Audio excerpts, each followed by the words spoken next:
Hello, greetings and magandang gabi po sa inyong lahat.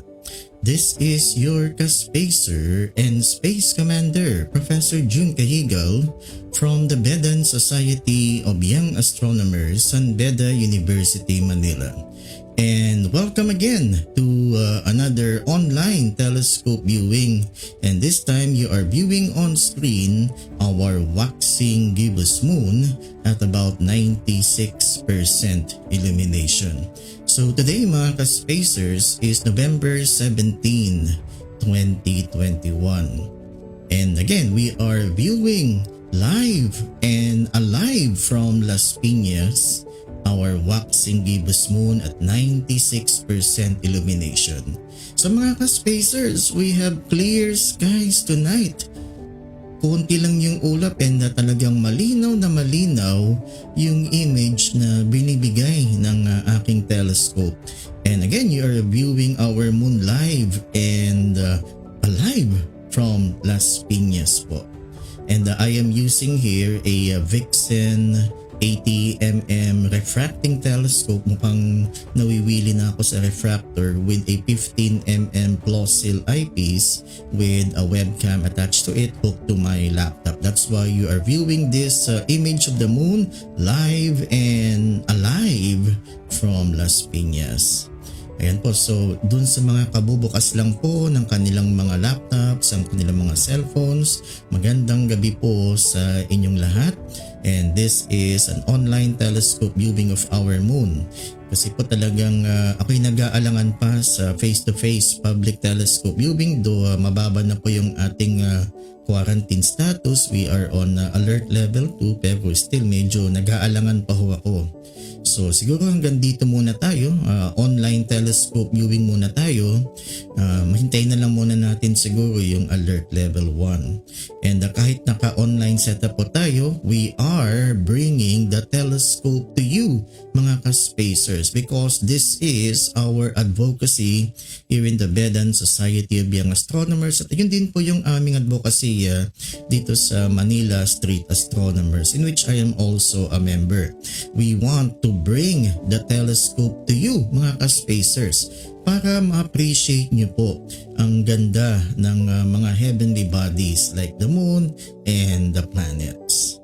Alright, so in a few minutes, we will be magnifying the image of our moon. So siguro habang hinihintay natin yung pagmamagnify ng ating image ng buwan ngayong gabi, probably magbigay muna po ako ng mga facts about the moon.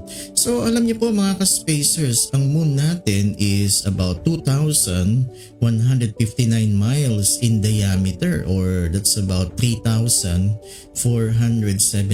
kilometers. So a quarter of the Earth's diameter po yung ating buwan. Alright, and in terms of its rotation on its axis, the moon spins on its axis once every 27 days. So ayan po yung rotation po ng ating buwan. And also the moon orbits the earth once every 27 days. So kung mapapansin ninyo, the rotation of the moon on its axis is pretty much the same as its revolution around the earth. So ito yung tinatawag po natin na synchronous rotation. So the moon orbits the earth once every 27 days, and it also takes approximately 27 days for the moon to rotate on its axis. And astronomers call that synchronous rotation. And because mga ka-spacers of this synchronous rotation, we only see one side of the moon. Ito po yung near side. Ito po yung nakikita po natin ngayon. Yun. So yung kabilang side, which is the far side, hindi pa po natin yan nakikita except for spacecrafts. Yan, the far side of the moon. Yung kabila po yung hindi natin nakikita was first observed by humans in 1959 when the unmanned Soviet Luna 3 mission orbited the moon and photographed it. Ayan po. Okay, so ito na po tayo. We are now magnifying the image of the moon. So ayan po mga ka-spacers. So I am now pointing the telescope at the Copernicus crater. Ayan, pero hindi kagaya po nung previous telescope viewings ko ay talagang ang ganda-ganda ng Copernicus crater. So medyo po maliwanag na yung loob niyan, yung depression niya. But still, the Copernicus crater is still a fascinating lunar crater, one of the biggest sa buwan natin. And did you know mga ka-spacers that the Copernicus crater is about 93 kilometers in diameter and it has a depth of about 3.8 kilometers. Ayan po. So, ayan na po yung Copernicus crater. So, napakalaking crater niyan mga ka-spacers. Ayan po. It has a diameter of 93 kilometers. So, ang laki niyan. Siguro, mas malaki pa yan sa Las Piñas, no? Pasensya na po kayo. At puro Las Piñas lagi yung aking binibigay na example yan. Halatang Las Piñero po ako. Ayan, and it has a depth of 3.8 kilometers. Ayan po yung Copernicus crater. The Copernicus crater was named after the renowned astronomer Nicholas Copernicus. Alright, and now I am moving the telescope towards the Tycho crater. Ayan na po yung Tycho crater. Okay po mga ka-spacers, ayan po, you are now viewing on screen the Tycho crater. And the Tycho crater is a prominent lunar impact crater located in the southern lunar highlands. Ayan po. And the Tycho crater was named after the Danish astronomer Tycho Brahe, who is one of the greatest of the naked eye astronomers. So biro niyo po mga ka-spacers, hindi pa ho nagagawa yung telescope. Kaya ang dami na niyang achievements in astronomy. Alright. And siguro napansin niyo dun sa Tycho crater, medyo may mga puti-puti, may mga white patterns po dun sa kanyang gilid, and siguro napansin niyo din yan dun sa Copernicus crater. So those white patterns are called rays and they are caused by debris thrown out by the initial impact because the Tycho crater and the Copernicus crater was formed from an asteroid impact. So the debris called ejecta can turn in, creating those materials which we now call rays. Alright, so ayan po mga ka-spacers. Okay, so ayan po, nasa Copernicus crater pa rin po tayo. Alright, and those dark patches that you see in our lunar image, those are lunar plains mga ka-spacers. Ayan, mga patag po yan ng buwan. Alright. Okay, fascinating po, isn't it? So those dark, relatively featureless lunar plains can be clearly seen. Yan po yung mga itim-itim na yan. They're called Marias by early sailors. Maria is the Latin word for seas. Kasi naniniwala po sila yung mga sinaunang mga sailors, they thought na yung mga dark patches na yan are bodies of water. Kaya binigay na pangalan yan na Maria or seas or mare. Alright, and these dark patches, they are now known to be vast solidified pools of ancient basaltic lava. Ayan po yung dark patches. Yan, okay? Alright, so those dark areas are caused by the flow of lava when the moon was still volcanic.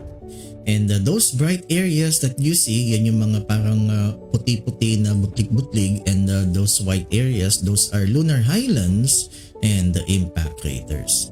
So ayan po, my telescope now is pointing at the Copernicus crater ulit. Ayan po, medyo maliwanag na yung loob niyan eh.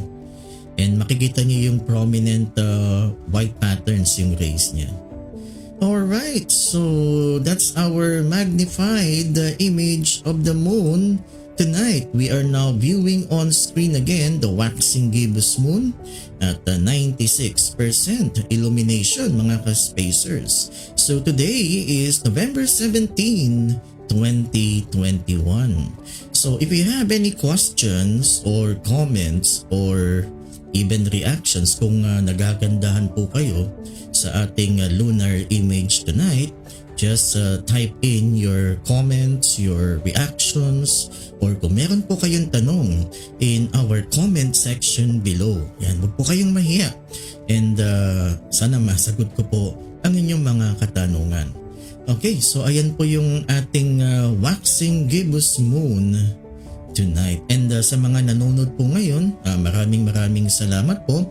And again, pakiusap ko lang po sa mga nanonood, please like, share, and subscribe. Yan, paki-like and share. Pakikalat po itong online telescope viewing natin so that we could reach more people.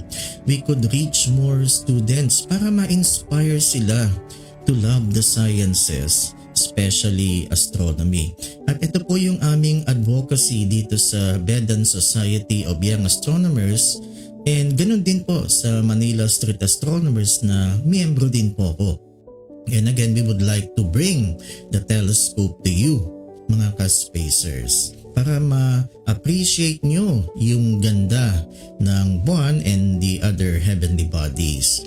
Yan, para ma-appreciate nyo po yung night sky. So ikalat po natin itong online telescope viewing natin. And kung gusto nyo magpa-shoutout, just typing your name and your location para alam din po natin kung hanggang saan po nakakaabot ang ating live stream ngayon. And siguro habang inihintay natin yung magnified image of the moon ulit doon sa mga na-miss yung magnified image kanina, banggitin ko muna po yung upcoming astronomical event itong darating na Biyernes, November 19, 2021, yung Partial Lunar Eclipse. So ang Partial Lunar Eclipse po dito sa Pilipinas, though yung maximum eclipse niya ay hindi po natin makikita because the moon will still be below the horizon.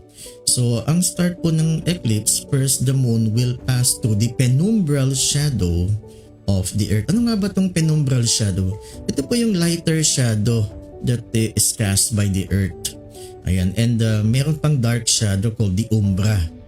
Alright, so if you're familiar with your basic physics and astronomy, yung lighter shadow ng earth natin is called the penumbral shadow, while the dark shadow is called the umbral shadow. So at around 2 o'clock in the afternoon, the moon will pass through the penumbral shadow. So yun yung tinatawag natin na penumbral lunar eclipse. So the moon will pass through the earth's penumbral shadow, pero hindi pa talaga siya talagang magdidilim. May slight darkening lang. So that penumbral eclipse will begin at around 2:03 in the afternoon. By that time po, mga ka-spacers, yung buwan is still below the horizon. So hindi pa ho natin siya makikita. Okay, and by 3 o'clock, 3:18 I think, the moon will pass through the earth's umbral shadow. Ayan na, medyo magdadarken na po yung buwan. Until siguro mga 5:08 po. Yun po yung maximum partial lunar eclipse. Partial because the moon will be covered by the umbral shadow at around 97%.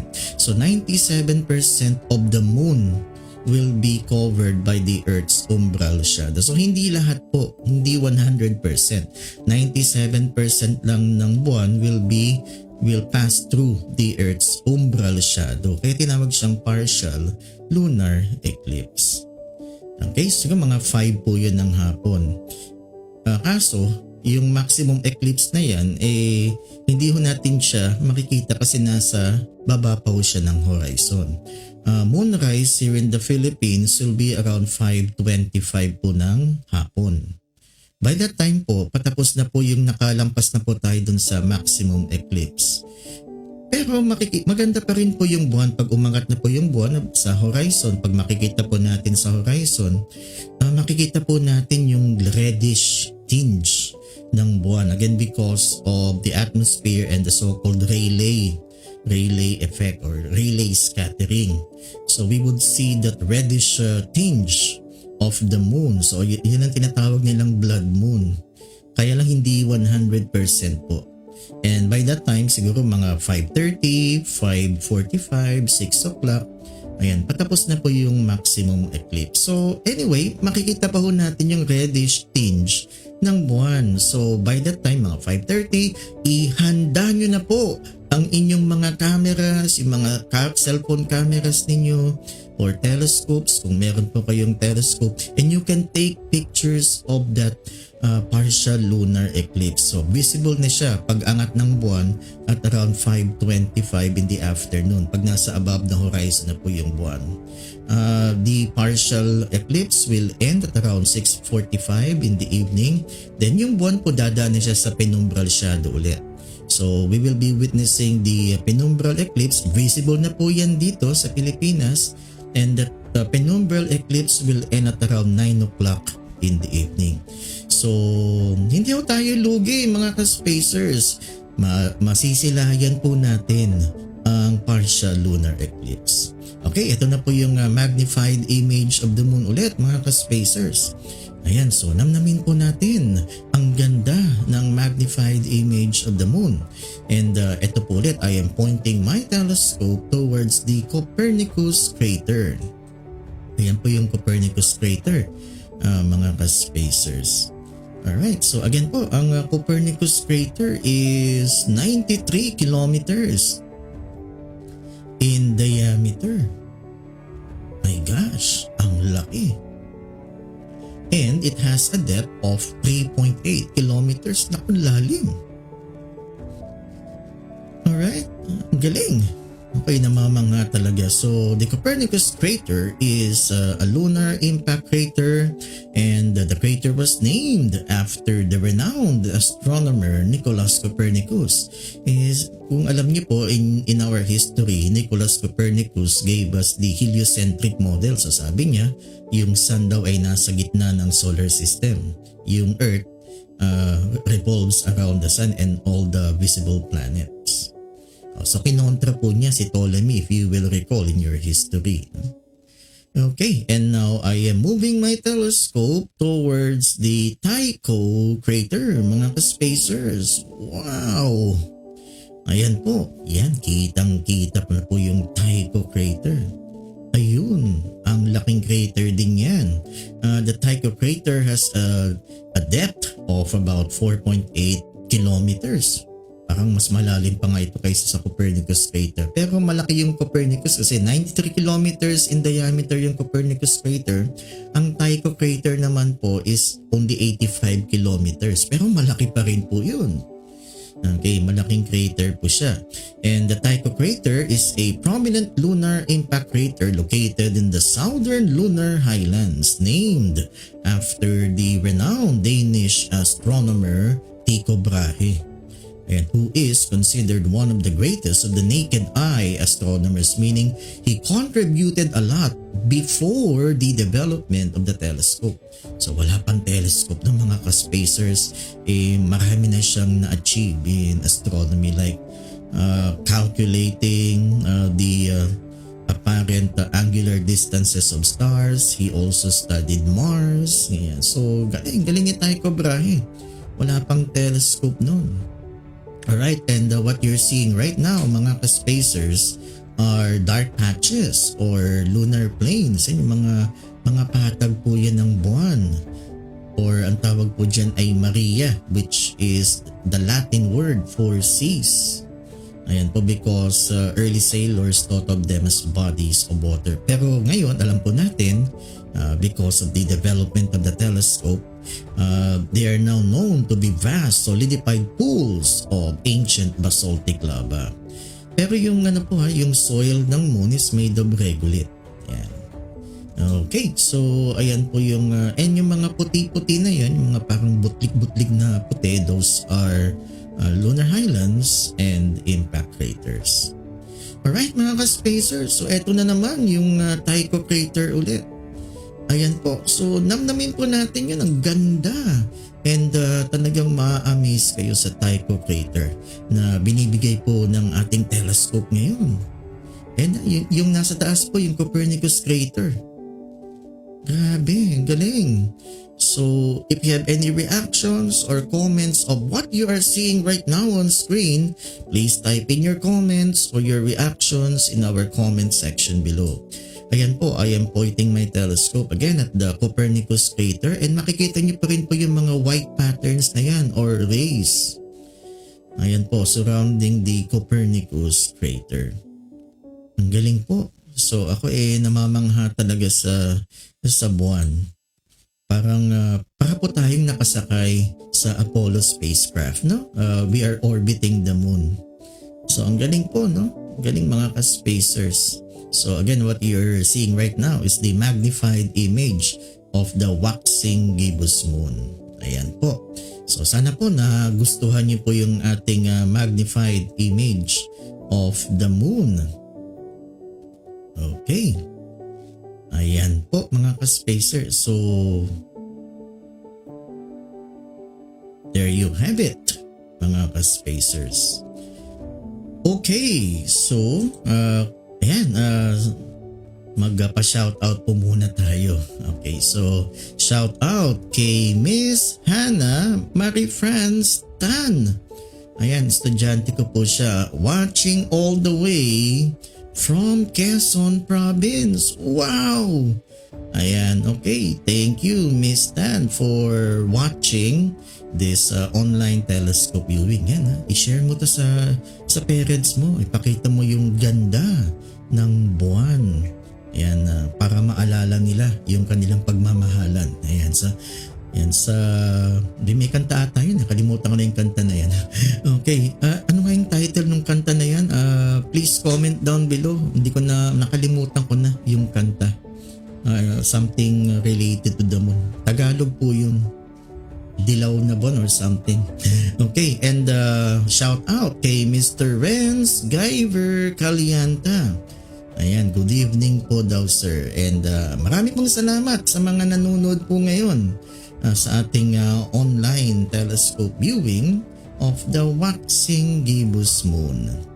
Ayan, so again po mga ka-spacers, please like and share and subscribe. Ikalat po natin itong ating online telescope viewing para po ma-inspire naman yung mga kabataan, para mapanood po ng mga kabataan itong ating online telescope viewing and sana pag napanood nito ay mahiwagaan sila, ma-amaze sila sa buwan and ma-inspire sila so that they can pursue science related courses. Kasi yun po talaga ang kailangan natin. We need science students. Yan. Okay, lalo na yung mga senior high school dahil nag-iisip sila ng kanilang ano kayang kukunin ko sa college, no? So, ayan po, siguro sa pamamagitan ng ganitong gawain, ma-inspire po natin yung mga kabataan to pursue science-related courses kasi kailangan po natin ng mga doktor, ng mga nurses, ng mga engineers. Ayan po, and yan, mga scientists, mga molecular biologists, mga astronomers. Ayan po, kailangan po natin sila ngayon sa panahon na ito. We need men of science like you, mga ka-spacers. So we want you. Okay po. So ikahalat po natin itong online telescope viewing natin tonight. Okay po. So maraming salamat. And again, i-remind ko po sa inyong lahat yung upcoming lunar eclipse this coming Friday, November 19. So again, makikita po natin yung eclipse by 5:25 in the afternoon. Yan, yun ang moonrise po, mga 5:25. Pero by that time, medyo patapos na po yung maximum eclipse. Pero po mga ka-spacers, pag nakita natin yung buwan ng 5:25 and above, yan, makikita po natin yung reddish tinge ng buwan. Yan, ilang tinatawag na blood moon. Pero yung buwan is not fully covered by the Earth's penumbral shadow. So yung buwan lang po ay siguro mga 97, pero patapos na po siguro mga 80% covered na lang po yung buwan. But at any rate, makikita po natin yung reddish tinge ng lunar image, yung tinatawag nilang blood moon. So spectacular pa rin yan po. So by by 5:30, mga 5:45, 6 o'clock, yan, mga 6:30. Yan, get ready po with your cellphone cameras or mga DSLR ninyo kung meron kayong mga telescopes. Kunan po yung picture ng buwan, and I would like to encourage ating mga ka-spacers out there, yung mga viewers natin na yan, to please share your moon photos ng partial lunar eclipse on November 19. Okay po mga ka-spacers, so i-share po ninyo ang inyong mga moon photos. Ayan, so okay, si Mr. Jesse James De Jesus, shoutout po sa inyo. Sabi niya, good evening sir, kakaligpit ko lang, nagpa-FTB, Free Public Telescope Viewing daw siya sa mga pamangkin daw niya. Ayan, sobrang saya nila. Ayan po, Saturn, Jupiter and the Moon. Ayan, first time nilang makita ng malapitan. Ayan, okay po. And siguro Sir Jesse James, ipakita mo din sa mga pamangkin mo itong ating lunar image na online. Ayan, na makikita nyo sa inyong mga cellphones and your laptop screen. Okay, so maraming salamat Sir Jesse James for watching and for commenting po sa ating comment section. Ayan po, so si Sir Jesse James, he is one of the many astronomy enthusiasts dito po sa Pilipinas. Ayan, at ganito din po sila. Yung grupo nila, I think they take pictures of the moon and the planets. Ayan po, so tangkilikin po natin yung mga ginagawa nila. Okay po, so ayan po yung ating lunar image tonight. And again po, please share your moon photos po sa aming Facebook page, the BEDAN Society of Young Astronomers, lalong-lalo na po sa darating na Biyernes, November 19, kasi po may partial lunar eclipse. So mag-uumpisa yan po ng mga 5:25 pag umangat na po yung buwan sa horizon. Ayan po. So makikita po natin yung reddish tinge or tinatawag nilang blood moon because 97% the moon would be covered by the Earth's penumbral shadow.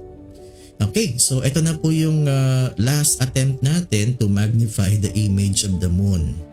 Ayan, so nakikita niyo po, I am now pointing my telescope towards the Copernicus crater ulit. Ayan, so sana hindi kayo nagsasawa dito sa ginagawa natin yan. Sir, nakita ko na yun. Pero ako, hindi ako nagsasawa talaga.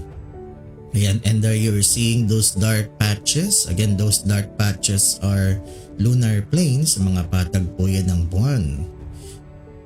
Okay, and dark yan because those lunar plains or Marias, they are made up of a type of rock called basalt. Basaltic po yan.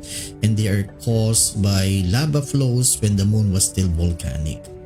Pero ngayon, yung moon is a dead rock in space. Alright, and ito na po, umaangat na po yung Copernicus crater. Ayan po. Pero maliwanag po yung yung loob. Ayan, lalo na pag full moon, hindi na masyadong maliwanag, hindi siya spectacular. Pero kung iisipin niyo, napakalaking crater po niyan mga ka-spacers. The Copernicus crater is 93 kilometers in diameter. Ayan, napakalaking crater po niyan. And may mapapansin kayo mga puti-puti dun sa gilid, those are ejecta or rays when an asteroid bombarded that site, creating the Copernicus crater. And I am now pointing my telescope at the Tycho crater. Ito, may mga white patterns din or yung mga rays na tinatawag. And the Tycho crater is I think 83 kilometers in diameter. Yan. And medyo slightly siya, yung depth po niya is I think 4 kilometers. Medyo mas malalim kaysa sa Copernicus crater. Pero ito 83 kilometers in diameter compared to the Copernicus crater na 93. Okay? Alright, and I am moving the telescope again dun sa mga dark patches na yun. Yan, ginigitna ko po yung tinatawag na Sea of Tranquility kung saan po naglanding yung Apollo 11. Ayan po. Okay. Yung Tycho crater po, it has a diameter of 85 kilometers. Yan, 85 po mga ka-spacers. Yung Copernicus crater naman, it has a diameter of 93 kilometers. Ayan. Okay. So isn't that fascinating mga ka-spacers, no? Alright, so kung kayo'y nahihiwagaan at kayo'y namamangha sa ating lunar image ngayong gabi, just type in your reactions in our comment section below. So ayan po. Okay, buti pa si Sir Jesse James. Yan, he is looking at the telescope right now, through the telescope, and yan, tinitignan din niya yung buwan ngayong gabi. And thank you Sir Jesse James for your comment dito sa ating comment section. And sa iyo panunood. Yan, maraming salamat. Ka-spacer na natin yan, si Sir Jesse James De Jesus. And ka-spacer na rin po natin si Miss Hannah Marie France Tan. Ayan po. So ka-spacer na rin po natin siya. Welcome to the club, Miss Hannah Tan. Ka-spacer ka na. And also si Renz Guyver Calianta. Yan, mga ka-spacer na rin po natin si Renz Guyver Calianta. And kayo din po, please comment down below. Yan, mga ka-spacers natin dyan na nakatutok sa ating online telescope viewing.